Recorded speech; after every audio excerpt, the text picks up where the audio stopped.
এ উঠছে।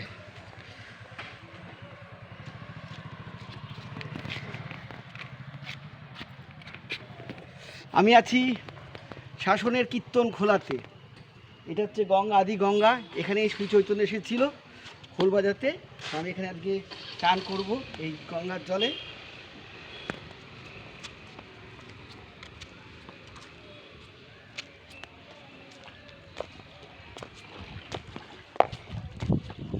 ভীম ভীম ভীম একাদশীতে এখানে প্রচুর লোক আসে। এটা একটা মানে এত লোক আসে ভীম একাদশীতে। আমি এখানে ভীম একাদশী এসেছিলাম এই জায়গাটায়। তখনই এর ভিতরে একবার আমি ডুব লাগাবো।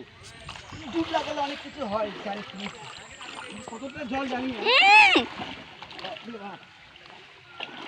কিন্তু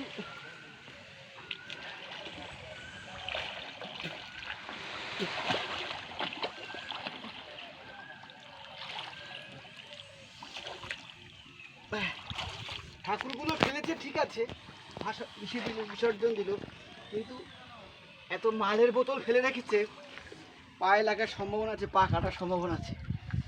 যাই হোক, খুব দারুণ লাগলো আমার এই কীর্তন খোলাতে এই পুণ্য করার জন্য। ধন্যবাদ। দেখা হবে পরের ভিডিওতে। যারা এই পর্যন্ত ভিডিওটা দেখছো, প্লিজ আমার এই ভিডিওটাতে একটু লাইক, শেয়ার, আর নতুন হলে তো সাবস্ক্রাইব করে দিও। দেখা হবে নেক্সট ভিডিওতে।